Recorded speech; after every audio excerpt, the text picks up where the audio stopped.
baru saja muncul ke publik, kasih komentar untuk membela Gibran, langsung dihajar dengan fakta yang sangat telak.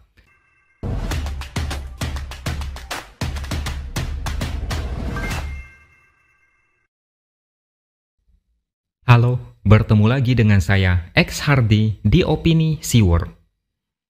Lama tidak membuat sensasi, Kaisang kembali lagi dengan membela sang kakak yang beberapa hari lalu menjadi target oleh Forum Purnawirawan TNI agar Gibran diganti. Kaisang mengatakan usulan dari Forum Purnawirawan TNI itu menyalahi konstitusi karena Gibran terpilih sebagai wakil presiden setelah melalui proses yang diatur oleh konstitusi. Jadi dia berharap semua pihak melaksanakan aturan main sesuai konstitusi. Baru saja muncul ke publik, kasih komentar untuk membela Gibran, langsung dihajar dengan fakta yang sangat telak. Kaisang sudah menjadi kartu mati, masa depannya di politik sudah tidak ada harapan, suram selamanya. Kaisang termasuk salah satu orang yang sangat pede dengan apa yang dia ucapkan. Ketebalan mukanya mungkin lebih tebal daripada Gibran, lebih berani dan tidak takut menantang publik. Dulu dia pernah memakai kaos bertuliskan Putra Mulyono. Kalau bicara soal konstitusi, Kaisang adalah salah satu yang paling tidak pantas untuk membicarakannya. Kenapa? Setidaknya ada beberapa alasan. Misalnya, pemilihan Ketua Umum PSI. Apakah PSI memiliki ADART yang mengatur tata cara pemilihan Ketua Umum? Kaisang itu istimewa karena belum menjadi anggota, masuk 1 hari langsung diangkat menjadi Ketua Umum. Bayangkan satu perusahaan, ada orang yang baru bekerja 1 hari langsung diangkat menjadi direktur. Kalaupun PSI punya skema seperti itu, sungguh sangat aneh. Sebuah partai politik bisa mengangkat seseorang menjadi ketua umum dalam waktu sesingkat-singkatnya tanpa melalui proses apapun. Mungkin lebih tepat kalau menyebut PSI kebelet lolos ke Senayan sehingga mengangkat anak presiden meskipun pada akhirnya gagal juga.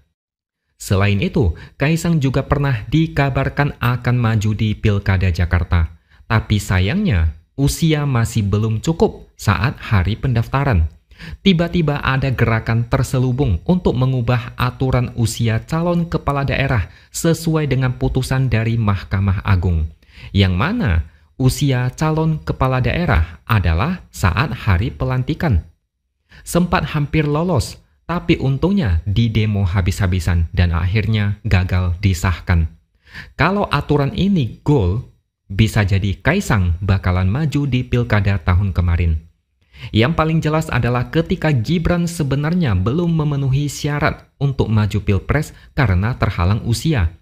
Tapi dipaksa bisa maju dengan menebeng konstitusi yang diubah MK yang diketuai oleh paman sendiri. Keluarganya sendiri dianggap banyak orang sebagai bagian dari kerusakan demokrasi. Tapi Kaisang dengan PD-nya meminta pihak lain untuk mematuhi aturan main sesuai konstitusi. Setelah apa yang dilakukan oleh pamannya, mereka merasa tidak bersalah dan yakin tidak melakukan kesalahan apapun. Orang lain diminta untuk mematuhi konstitusi, tapi apa yang terjadi pada Gibran adalah contoh nyata dari memainkan konstitusi sesuai kepentingan sendiri. Jadi ketua umum pakai jalur super ekspres, Gibran jadi cawapres pakai jalur super ekspres juga. Rasa malu keluarga ini memang sudah tidak bisa diukur. Mereka tidak berhak bicara soal konstitusi. Jadi ucapan Kaisang perlu diralat. Ketika dia bilang Gibran terpilih sebagai wakil presiden melalui proses yang diatur oleh konstitusi, sebenarnya yang lebih tepat adalah Gibran terpilih melalui proses yang diatur oleh konstitusi yang sudah diubah oleh paman sendiri. Itu lebih tepat. Konstitusi diubah, Gibran langsung gerak cepat mencalonkan diri. Hanya orang bodoh yang menilai kejadian itu sebagai hal yang wajar. Yang tadinya tidak sesuai, tapi kemudian konstitusinya disesuaikan dengan situasi Gibran saat itu, sehingga berubah menjadi sesuai. Konstitusi yang menguntungkan mereka itu kemudian dijadikan sebagai alasan. dan itu sungguh tidak tahu malu. Keluarga satu ini memang tidak malu dalam memutarbalikkan fakta. Ketika orang tidak tahu malu demi kekuasaan, ini sesungguhnya sangat berbahaya, karena cenderung melakukan apapun demi mencapai tujuan itu. Dan itu terbukti. MK bisa disetir, konstitusi bisa disesuaikan dengan situasi yang bersangkutan. Satu negara menjadi kacau gara-gara keluarga Jokowi. Dan Kaisang sepertinya masih tertidur, masih belum sadar kalau keluarganya sudah menjadi kelompok yang paling dibenci oleh seluruh Indonesia. Arah angin sudah berubah, tapi Kaisang masih merasa seperti tahun 2019, di mana Jokowi berada di puncak karir politik. Keluarganya saat itu menjadi contoh teladan. Sekarang keluarganya menjadi contoh paling buruk. Banyak yang jadi tidak selera makan ketika melihat wajah-wajah keluarga Jokowi, dan mereka masih merasa tidak bersalah karena berlindung di balik konstitusi yang sah, padahal diubah sesuai kemauan. Licik tapi masih merasa seperti pahlawan. Kaisang sebaiknya diam saja, jangan urus soal politik lagi. Dia sudah menjadi kartu mati, apapun yang dia ucapkan tidak akan dipercaya rakyat. Semakin dia banyak omong, semakin dia dibenci. Panggung politik Kaisang sudah hancur sejak istrinya pamer-pamer naik pesawat jet ke Amerika dan makan sandwich mahal. Kaisang adalah contoh produk gagal di dunia politik. Kesalahan dia adalah bersikap arogan karena merasa sebagai anaknya Jokowi. Mentang-mentang anaknya presiden, lantas dia merasa di atas angin. Gayanya sangat tidak cocok untuk terjun ke politik. Dia pikir dengan membela Gibran, orang lain bakal percaya begitu saja apa yang dia katakan. Ucapan dia adalah pepesan kosong yang tidak sesuai dengan kenyataan. Dia mencoba bersikap bijak ketika Gibran sudah merasakan keuntungan dari konstitusi itu. Tidak heran kalau Kaisang langsung dihajar habis-habisan karena terlalu berani bicara soal konstitusi yang diubah sesuai kepentingan.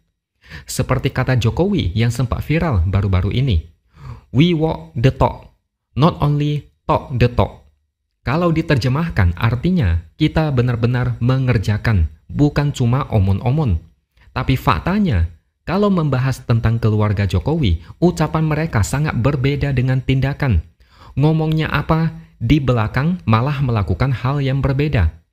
Gibran mau dibela dengan alasan apapun, tetap tidak akan mendapatkan simpati dari rakyat. Gibran selamanya akan menjadi produk cacat hasil dari perubahan konstitusi yang dipaksakan. Konstitusi diacak-acak seenaknya demi berkuasa. Negara ini ibarat seperti perusahaan milik keluarga, harus diwariskan turun-temurun kepada anak dan cucu.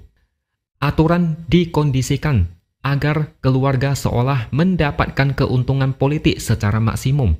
Dan belakangan sepak terjang Gibran juga sangat minim, seakan membuktikan kalau Gibran ini seperti pajangan yang tidak bisa berbuat apa-apa. Sudah itu, kabarnya dia juga dipersiapkan untuk maju di Pilpres 2029.